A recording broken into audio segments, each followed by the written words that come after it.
Salut à tous, aujourd'hui dans Smart Génération, on va parler recherche de stage Harvard, mais aussi prise de risque. Notre invité a traversé l'Atlantique en bateau à voile, il a monté sa boîte et en parallèle de tout ça, il s'occupe de ses 4 enfants. Exactement Laura. Aujourd'hui, on fait passer l'oral à Emmanuel Arnaud, qui est le PDG de Home Exchange, leader mondial d'échange de maisons et d'appartements sur Internet. Il a fini sa scolarité il y a maintenant 15 ans environ, mais aujourd'hui, on le fait revenir sur les bancs de l'école, sur Bismart, pour notre oral un peu spécial. Nous allons l'interroger sur ses expériences pro et perso afin de comprendre comment elles ont forgé son parcours en France, mais aussi à l'étranger. Car dans Smart Génération, les rôles sont inversés. C'est nous, les étudiants, qui faisons passer un oral à un dirigeant. On commence dès maintenant en recevant notre invité, Emmanuel Arnaud.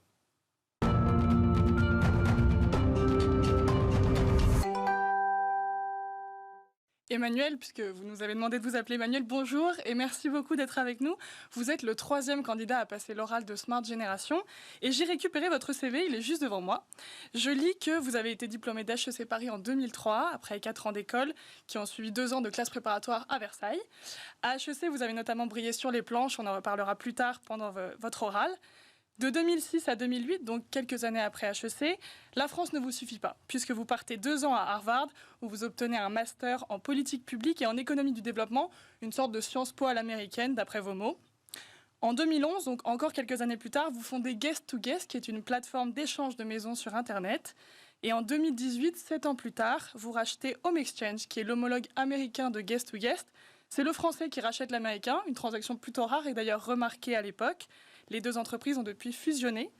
Et aujourd'hui, Home Exchange, en quelques chiffres pour nos auditeurs, c'est 70% de parts de marché dans le monde, donc un leader mondial incontesté, des échanges de maisons et d'appartements proposés dans 187 pays, plus de 900 000 nuitées réservées en France en 2020, et plus généralement dans le monde, un échange de maisons réalisé toutes les 4 minutes sur la plateforme de Home Exchange.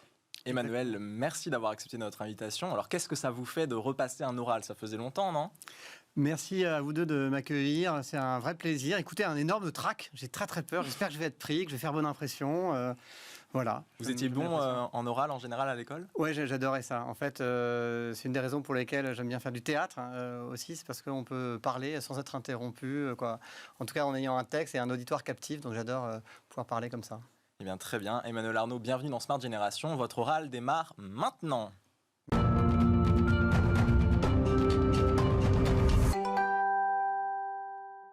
Remontons le fil de votre vie, Emmanuel. Vous avez grandi avec 2 sœurs et votre père, si j'ai bien compris, a fait l'ESSEC et Stanford. Est-ce que ça met pas la pression quand même un peu? Si, ça met la pression. C'est pour ça qu'après, je pense que j'ai fait HEC et Harvard. C'était pour cocher un peu les cases de la satisfaction personnelle. Mais j'ai aussi une mère d'origine italienne. Ça met aussi pas mal la pression du tout. Parce qu'on parle souvent du rapport au père, mais la mère a été très importante pour moi dans ma vie. Quoi, elle est toujours. Comment vous êtes construit par rapport à eux, finalement? Qu'est-ce qu'ils vous ont apporté? Écoutez, ils m'ont apporté beaucoup. J'ai la chance d'avoir eu des parents très aimants, des sœurs que j'adore. Donc j'ai eu beaucoup de chance par rapport à ça. Et je pense que ça me construit aujourd'hui. Parce que même si je suis là pour un entretien pour mon CV, la partie la plus importante de ma vie, c'est ma famille. Et à ce niveau-là, je reproduis ce que j'ai reçu. Et vous avez grandi donc avec 2 sœurs qui étaient plus âgées que vous, c'est ça, 6 et 9 ans? Exactement. Laurence et Stéphanie, que je salue. On les salue également. Est-ce que ça joue en fait d'être le petit dernier de la famille? Bien sûr. Vous savez, il y a des études qui montrent que c'est plus important finalement votre place dans la famille parfois que votre sexe dans votre construction. Être le petit dernier par rapport à être l'aîné ou celle du milieu, c'est assez différent. Moi, ça m'a donné sans doute assez confiance en moi. Parce que j'étais le petit chouchou, la poupée un peu avec laquelle mes 2 grandes sœurs jouaient. Paradoxalement, je pense que ça m'a aussi gardé parfois dans un mode dans lequel je me remets quand je suis en vacances. Vous savez, je dirige une entreprise, voilà, j'arrive à prendre 2-3 décisions tout seul dans ma vie au quotidien. Et dès que je retourne en vacances dans ma maison de famille, il s'agit de faire un menu, il s'agit de faire les courses. On me fait confiance pour rien. Donc je pense qu'il y a aussi ce rapport-là des grandes sœurs. Et vous avez grandi en partie aux États-Unis, c'est ça? Exactement, de 1 an à 4 ans. J'ai appris l'anglais avant le français. J'étais du côté de Annapolis, dans le Maryland. D'accord. Et alors cette expérience américaine versus la vie en France? Alors c'était super. Les États-Unis ont un rapport à l'éducation. Moi, j'ai eu la chance de revivre ensuite avec mes enfants, vu que je reviens de 3 ans aux États-Unis, qui est beaucoup plus positif. On a un peu la logique du tuteur en France, qui doit aider l'arbre à pousser droit et on le remet tout le temps dans sa case pour qu'il rentre bien dans la case, etc. Ouais. Aux États-Unis, c'est beaucoup plus la logique où on laisse pousser l'arbre et on voit ce qu'il peut donner comme fruits, comme fleurs, et on l'encourage dans ses fruits, dans ses fleurs à lui. Et donc dans l'éducation très jeune, ça a un impact. Par ailleurs, je suis passé par l'école Montessori aux États-Unis, qui est un peu plus répandue qu'en France. Et il y a plein d'articles sur le fait que ça aide à l'autonomie et qu'il y a une surreprésentation des anciens d'école Montessori dans les entrepreneurs. Et alors cet arbre, quand il était plus jeune, à quoi il aspirait finalement? Quels étaient les fruits vers lesquels il tendait? Qu'est-ce que vous vouliez faire, vous, plus jeune? Je rêvais d'être pêcheur. Je voulais pêcher parce que en fait, j'avais un très très grand objectif, c'est d'arriver à pêcher un poisson. À chaque fois qu'on allait à la pêche avec mon père, on revenait sans poisson. Mon père, il connaissait absolument rien à la pêche, il m'emmerdait complètement, mais moi, j'étais fasciné par la pêche. Et donc, j'ai jamais réussi à pêcher un poisson. Et donc, c'était mon objectif d'arriver à pêcher un poisson. Ok, pêcheur donc. Voilà, pêcheur. Vous en êtes rappelé après de ces années aux États-Unis, parce que vous en parlez comme si vous en êtes souvenu ensuite. Oui, ensuite ça a été assez important pour moi parce que j'ai gardé un copain. Donc bien sûr j'avais 4 ans, donc j'étais très jeune, mais c'est aussi parce que mes parents sont restés copains avec les parents de Daniel. Que l'on salue aussi. Voilà, salut Daniel, hi Daniel. Et ensuite on est restés copains, soit qu'on se voit de temps en temps, soit qu'on se passe des coups de fil, qu'on s'écrive des lettres. Et après il est venu faire 1 an en France à la Sorbonne, et moi lors de ma première année à Harvard, il était au Boston College, donc on a été coloc. Oui, très bien. Donc on est encore tout ce qui est plus en contact. Eh ben, je vous propose de faire un petit bond dans le temps, puisqu'après le bac et la prépa, vous êtes arrivé à HEC, une école qu'on connaît bien nous. Donc on propose d'aller voir du côté de vos albums photos, puisqu'on a récupéré une petite photo de vous plus jeune. D'accord, j'ai un peu peur.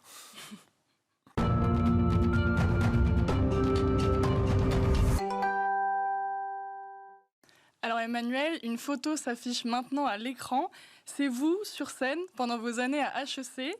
Alors comme ça, vous étiez un artiste, racontez-nous un petit peu. Et je le suis toujours. Ouais, c'est un très très bon souvenir. Ça, c'est La Poche Parmentier, une pièce de Georges Perec. Donc Georges Perec, c'est un auteur français qui fait partie du mouvement Loulipo, donc qui croit beaucoup à la contrainte dans la création. Et La Poche Parmentier, c'est une pièce formidable que j'ai adorée, où il y a des acteurs qui sont sur scène, qui savent qu'ils doivent jouer une pièce parce qu'ils voient bien qu'il y a un public, mais qui n'ont pas de texte, qui ne savent pas ce qu'ils sont supposés jouer. Okay. Et en fait, c'est une grande comparaison avec la vie, où finalement on est dans ce théâtre tous ensemble et on se demande quelle est la pièce qu'on doit jouer ensemble. D'accord, mais donc c'était pas une impro, enfin, vous aviez non, alors quand j'en faisais un peu d'impro, j'aimais bien ça. Mais là, c'était un vrai texte avec du fond et assez rigolo. Ok, donc vous nous disiez quand même que le théâtre à HEC, ça faisait partie de vos meilleurs souvenirs et que... Ça faisait partie de mes seuls souvenirs. En fait, il y a ce système un peu bizarre dans les grandes écoles françaises où on bosse pendant 2 ans sur des matières souvent assez nobles et on travaille très très dur. Et ensuite, on est pris dans une école de commerce où finalement on n'a pas forcément beaucoup, en tout cas il y a 20 ans, beaucoup besoin de travailler pour arriver jusqu'au diplôme. Donc pour moi, c'était essentiellement le théâtre à HEC. Ok, vous diriez que le théâtre vous a ensuite servi dans votre vie professionnelle ou même personnelle? On dit que le théâtre, ça aide ensuite éventuellement dans le monde de l'entreprise, pour parler en public, etc. Vous l'avez senti, vous, ou pas nécessairement? Mais ce charisme qui irradie de tous mes pores, il me vient de mes années de théâtre. Non, mais pour être plus sérieux, oui, le fait de pouvoir prendre la parole en public et d'y trouver du plaisir, mais aussi parfois un peu un rapport à l'esprit, à la posture, à l'espace, ça peut être utile, que ce soit quand on fait des conférences, quand on parle à des journalistes de talent, ou même pour parfois parler à ses salariés. Mais c'était avant tout des très bons souvenirs avec une bande de potes, quoi. Okay. Est-ce que le HEC a fait un peu germer le leader qui est en vous aujourd'hui, en quelque sorte? Vous diriez ça? Je pense que qu'il y a plein d'expériences dans ma vie qui m'ont aidé à germer. Et donc, bien évidemment, l'école, c'est un moment très, très formateur. Et HEC offre plein de choses, plein de richesses. Mais j'étais à l'association ATD Carmonde, qui m'a aussi beaucoup, beaucoup formé et qui était assez différente d'HEC et plus importante à plein de niveaux. Une association sportive peut-être pendant les années... Une association sportive, mais si, tout à fait. J'ai été trésorier de l'association d'escalade d'HEC, donc attention les yeux. Voilà, je faisais de l'escalade, et j'en fais plus beaucoup aujourd'hui. Ok. Et après, vous avez créé une entreprise après les années HEC. Ouais. Vous diriez que le goût de l'entrepreneuriat, il vous est venu malgré les cours qui effectivement n'ont pas grand-chose à voir avec ce qu'on apprend en prépa. Il vous est venu à ce moment-là ou vous ne le mettriez pas à cette époque-là? Vous le mettriez pas? Je pense que ça faisait partie des choses qui m'ont inspiré sur le campus, où on voyait le début, donc j'étais de 99 à 2003, donc il y a eu la bulle Internet qui a explosé pendant que j'étais sur le campus, donc on a senti un début des startups, et puis ensuite c'est mort assez vite, mais on a quand même eu quelques personnes inspirantes que j'ai pu croiser sur le campus. Et après, c'est aussi peut-être une manière pour moi de me réaliser, une fois que j'avais coché ces cases parentales, et trouver une manière de donner libre cours à cette fibre d'artiste, en tout cas d'avoir envie de créer quelque chose. D'accord. En école, Emmanuel, il n'y a pas que le campus. Il faut aussi découvrir la vie professionnelle, évidemment. Et vous nous disiez que votre premier stage, c'était une expérience qui vous avait beaucoup marqué. On en parle tout de suite.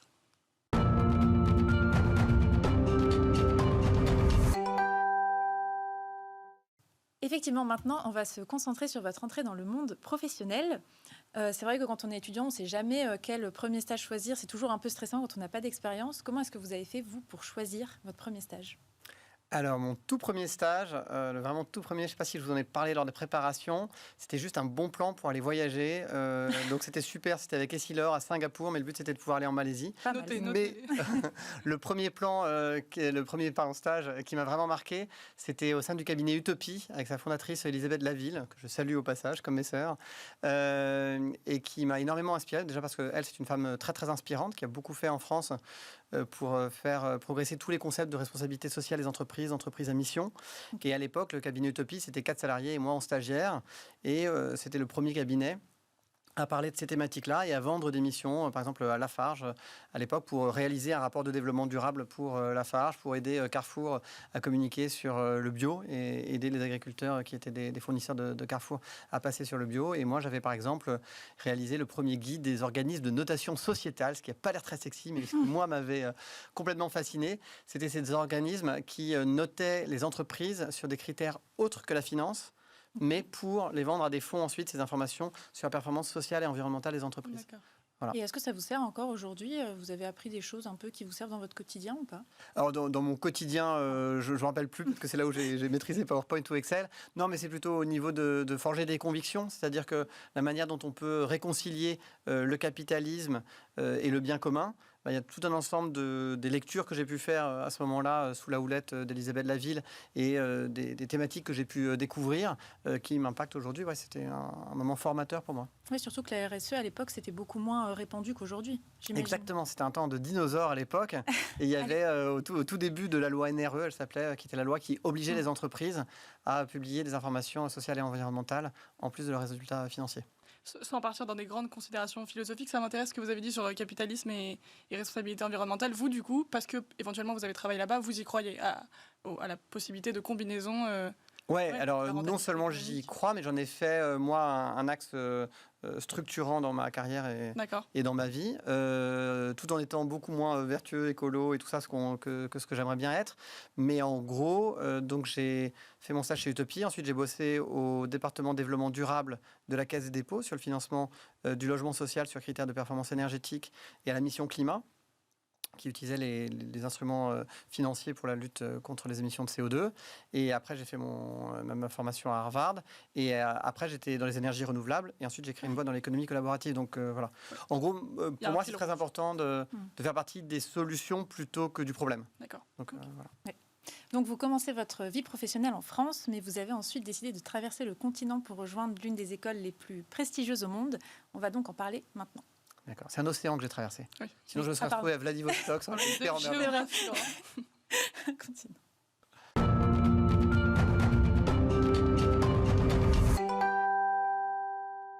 Effectivement, Emmanuel, comme je le disais tout à l'heure en rappelant votre CV, vous avez passé 2 ans à Harvard.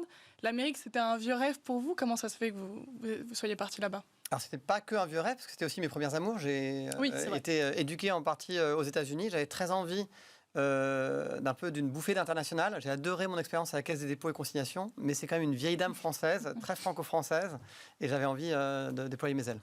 Ok. Et on notait qu'il y avait quand même de très grands entrepreneurs qui sont aussi passés dans les couloirs de Harvard, Bill Gates, Mark Zuckerberg. Alors eux, ils ont, pour certains, quitté la scolarité à Harvard au milieu. Ça n'a pas été votre cas. Qu'est-ce que vous retenez de ces 2 ans du coup complets aux États-Unis à ce moment-là? Alors effectivement, c'est très très chic d'être pris à Harvard et d'arrêter ses études là-bas, parce que c'est ce qu'ont fait Bill Gates et Mark Zuckerberg. Moi, j'ai pas eu ce talent-là, je suis allé jusqu'au bout. Ce que j'en ai retenu, écoutez, la liste serait très très longue, mais peut-être que ce qui est le plus marquant dans l'esprit américain, c'est le fait de penser que rien n'est impossible et d'avoir de dream big, d'avoir de grandes ambitions. Et je pense que ça m'a marqué ensuite quand j'ai créé une entreprise. Dès le départ, elle était à un niveau mondial. Et aussi, c'est ça ce qui nous a poussé à racheter notre concurrent américain avec mon associé Charles-Édouard Girard, que je salue, en essayant de rêver très grand. Donc dans l'enseignement, déjà, dès la scolarité à Harvard, vous voyez des différences entre la France et les États-Unis, avec éventuellement, vous trouvez moins d'ouverture en France peut-être du coup? Alors, pour vous donner un exemple concret, j'ai pris un cours au MIT qui s'appelait Entreprendre dans les pays en voie de développement, où il y avait un prof qui ressemblait un peu à Ben Jerry's, voilà, un gros barbu. On était assis sur des canapés défoncés et il nous disait on va créer une boîte dans un pays en voie de développement, mais bon, ça c'est assez facile à faire. Donc, ce que vous devez faire, la contrainte, c'est que c'est un impact sur au moins 1 milliard de personnes. Ah oui. Donc, il faut que vous soyez sur la santé, l'eau, l'énergie. Et donc, j'ai créé une boîte au Pakistan qui était sur l'économie d'énergie. Vous pouvez nous raconter un petit peu cette expérience? Avec plaisir, on a créé Honsla, ce qui veut dire nid en ourdou, la langue du Pakistan, parce que c'était de l'isolant à base de paille. On a récupéré un vieux brevet du MIT avec une copine que j'avais rencontrée dans ce cours, qui était étudiante au MIT, et une autre amie à la Harvard School of Public Health. On a gagné quelques concours de business plan. J'ai été installer quelques produits au Pakistan. Je me suis rendu compte que j'apportais rien en ourdou et qu'ils se débrouillaient beaucoup mieux sans moi. Et donc, je suis rentré ensuite en France. Et donc, vous diriez qu'à part l'enseignement, parce que là on parlait d'enseignement, ensuite dans l'entrepreneuriat, pareil, parce que le mindset américain du business, il est très idéalisé, mais vous confirmez le fait qu'effectivement il y a beaucoup plus de liberté, on pousse les gens à aller plus loin éventuellement, parce que vous disiez que l'impossible n'est pas impossible. Ouais. Ça revient un peu à ce que je disais sur l'éducation, sur le fait qu'on croit beaucoup plus dans les enfants et dans les talents aux États-Unis qu'en France. Et après, je pense qu'il y a aussi une question de taille de marché, tout simplement. C'est que quand un entrepreneur français a une super bonne idée, il la vend à 60 millions de personnes. Aux États-Unis, c'est un marché qui est beaucoup, beaucoup plus grand et qui, en plus, où on peut pricer plus cher. Donc, il y a beaucoup plus d'argent, donc beaucoup plus d'exit, donc beaucoup plus d'entreprises. Alors, pour la suite de votre oral, Emmanuel, on a contacté des personnes qui vous connaissent bien, puisque quand même, on voulait avoir quelques recommandations sur notre candidat.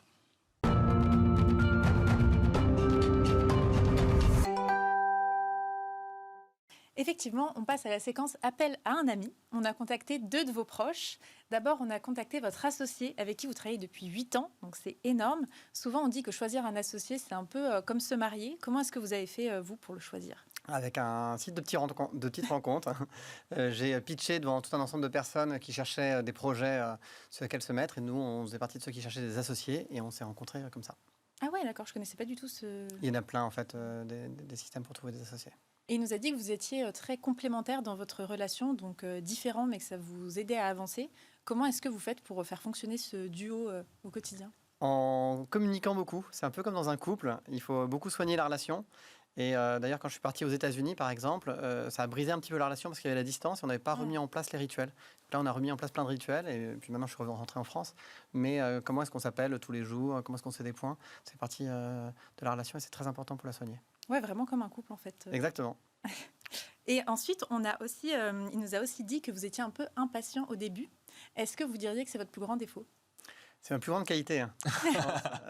C'est-à-dire que le fait d'être impatient, ça vous donne envie d'aller à l'étape suivante. Et quand vous avez la chance d'avoir un associé qui, lui, sait quand appuyer sur le frein, ça marche bien. Oui, c'est clair. Et aussi, on a contacté une autre personne. Cette fois-ci, c'est votre ami d'enfance que vous connaissez depuis le collège. Et lui, il nous a parlé d'une expérience assez folle que vous avez faite. Donc, vous avez traversé l'Atlantique en bateau à voile. Ouais. Est-ce que vous pouvez nous en dire un peu plus ? Est-ce que ça fait aussi peur que monter une entreprise ? Écoutez, est-ce que ça fait aussi peur de monter une entreprise ? Non, ça ne faisait pas peur et ça ne m'a pas fait peur de monter une entreprise. Je suis assez inconscient. Ah ouais. J'ai pas beaucoup de peur des risques, ce qui est un de mes défauts pour le coup. Heureusement, j'ai un associé qui me complète là-dessus. Mais voilà, et c'était un grand apprentissage de la vie de couple, de nouveau, parce que là, je l'ai fait avec ma femme. On l'a fait en duo, ma femme que je salue. Et donc, et ça, c'était un super exercice pour apprendre à se faire confiance. Alors, qu'on comprenne bien, vous êtes parti, vous avez fait Boston, Bretagne, tout seul. Donc la traversée dure combien de temps? Donc on a fait Boston, Halifax, Halifax, Saint-Pierre-et-Miquelon, Saint-Pierre-et-Miquelon, Bretagne, le port du Croesti. Et donc on est parti le 4 juillet et on est arrivé le 6 août. Waouh. Et ça se prépare, j'imagine. Oui, ça se prépare beaucoup. Mais en fait, c'est assez impressionnant quand on ne fait pas de bateau. Mais c'est pas si compliqué que ça au sens de la navigation en elle-même est assez simple.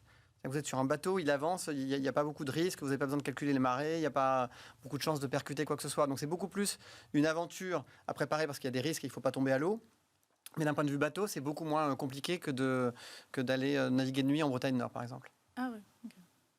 En tout cas, c'est assez bluffant. Franchement, personnellement, je ne sais pas si... Merci beaucoup, Oui. c'est gentil.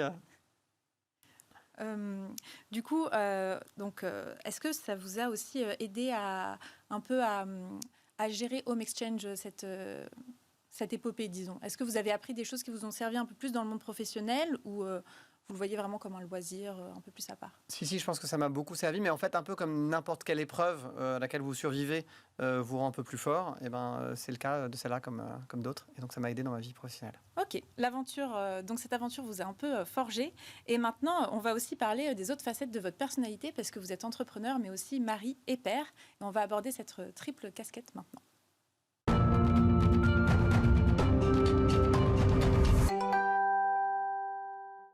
Donc, comme Laura le disait, Emmanuel, vous êtes papa de 4 enfants Ouais. et aussi vous êtes marié. Comment est-ce qu'on gère tout ça? Parce que c'est 3 jobs finalement en un seul homme. Alors comment vous arrivez à tout? Alors être marié, c'est pas vraiment un job, c'est plutôt le loisir, le plaisir. Mais en revanche, gérer des enfants et gérer une boîte, ouais, ça c'est des vrais jobs. Écoutez, j'ai pas vraiment de recette, je subis beaucoup, je jongle beaucoup. Et après, j'ai la chance d'être marié avec une femme extraordinaire, donc ça aide. Mais est-ce que dans votre emploi du temps, votre manière de faire, vous avez des petits tips ou par exemple vous imposez de ne pas lire vos emails le week-end ou comment vous gérez cet équilibre finalement au quotidien? Alors effectivement, pour essayer de trouver du temps de qualité avec les enfants sans être pollué par le travail, j'essaie de jamais lire mes emails avant de les avoir déposés le matin, jamais une fois que je suis rentré à la maison. Alors ça c'était avant le Covid parce que je rentrais, là je suis toujours à la maison, mais voilà, d'arriver à couper. Et aussi il y a le coup des 20 minutes. Essayer de donner à chaque enfant 20 minutes tout seul, rien que pour lui, sans téléphone portable dans une autre pièce, par semaine. Et comme ça, il sait qu'il a un temps que pour lui, c'est ce qui marche assez bien. D'accord, ce qui veut dire à peu près 1h20 par jour que vous arrivez. Alors, c'est pas par jour, c'est par semaine. Malheureusement, j'aimerais bien par jour, mais j'en suis incapable. C'est l'objectif à long terme. Et vous, quand on a préparé cette émission, vous nous disiez, moi je suis pas un bourreau du travail, je suis un peu à rebours de cette tendance qu'on a chez les entrepreneurs. Qu'est-ce que vous entendez par là? En fait, il y a souvent une sorte de mythe de l'entrepreneur qui passerait son temps à travailler, qui se fait des emails à 2h du matin, etc. Alors, c'est vrai que aussi bien mon associé que moi, on accorde beaucoup d'importance à notre vie de famille. Donc, évidemment, au milieu de la nuit, ça nous arrive de penser à notre boîte, sous la douche. En tout cas, moi, ça m'arrive. Mais j'ai pas envie d'abonder dans cette... dans cette histoire-là, dans ce mythe-là de l'entrepreneur qui ne fait que travailler. Moi, la partie la plus importante de ma vie, c'est ma famille. Et j'essaie d'y accorder l'importance qu'elle mérite.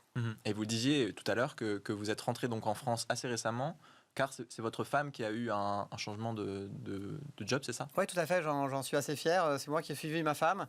Et en soi, ça n'a rien d'extraordinaire du tout de suivre sa femme. Mais c'est juste que quand vous êtes dans un milieu où le fondateur de start-up est parfois un peu mis sur un piédestal et que les histoires qu'on raconte sur Steve Jobs et Mark Zuckerberg et Elon Musk, c'est pas vraiment qu'ils suivent leur femme. Et quand vous différenciez un peu de ça pour aller dans le sens d'un peu plus d'égalité des sexes et au sein du couple, je trouve ça une bonne chose. Et donc vous arrivez depuis la France à gérer votre boîte qui est aux États-Unis, en tout cas le Home Exchange que vous avez racheté. Oui, alors en fait, grâce au Covid, ça n'a changé absolument rien vu qu'on n'est plus au bureau aux États-Unis depuis un petit bout de temps. On fait tout par visioconf, mais j'ai une équipe qui est formidable là-bas et qui arrive à être autonome. Eh bien, très bien, Emmanuel. On parlait de vos enfants. Je propose que cette dernière séquence de l'oral soit dédiée précisément aux conseils aux plus jeunes générations.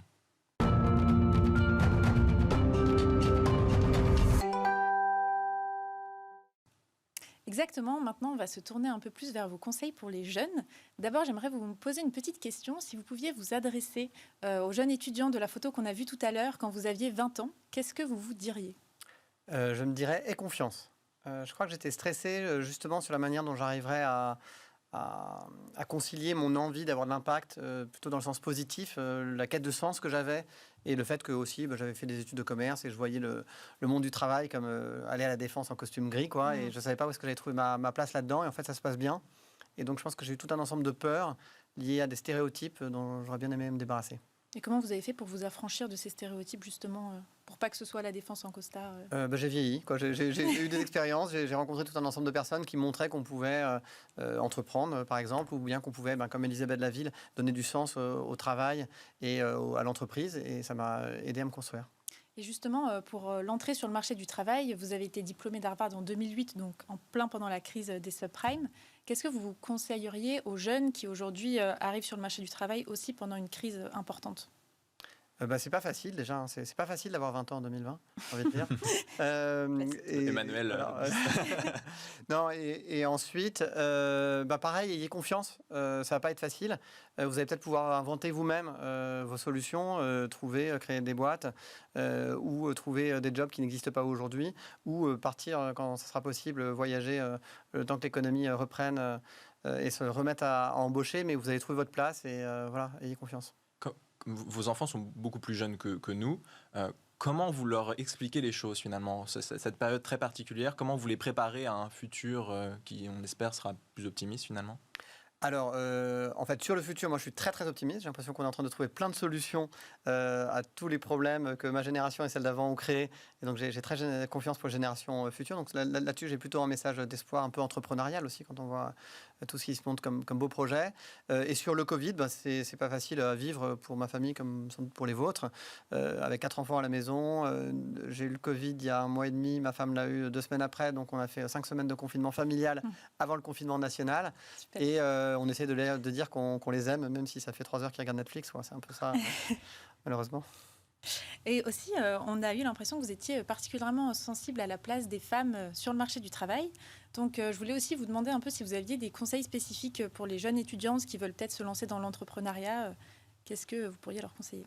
Alors, oui, tout à fait. Ça, c'est un thème qui me tient beaucoup à cœur. Une lecture, déjà, moi, j'ai adoré le bouquin Lean In de Sheryl Sandberg, donc En avant toutes, voilà, que je recommande à toutes les femmes et à tous les hommes qui nous écoutent, parce que c'est vraiment intéressant de voir comment est-ce que des dynamiques de genre peuvent avoir un impact sur la vie des femmes et leur place et la place qu'elles osent prendre. Et ensuite, oser vous lancer. Le monde n'attend que vous. Le monde a besoin de femmes qui entreprennent, qui changent le monde encore plus que par le passé. Donc, osez le faire. Eh bien, apprenons à oser. En tout cas, moi, je vais apprendre à oser conclure, puisque c'est la fin de votre oral, Emmanuel. Merci de vous être prêté au jeu. Alors, qu'est-ce que ça faisait de repasser cet oral, finalement? Ça va, le track est parti? Oui, le track est parti. C'était un grand moment de plaisir. Merci beaucoup. Eh bien, nous tenons de notre côté à remercier les équipes de Bismart, les équipes d'HEC, mais aussi les personnes qui nous ont aidés à préparer cette émission. Je pense à Lucas, à Servan et à Sandy, et aussi à Anna. On se retrouve très bientôt pour un prochain épisode de Smart Génération. À très vite.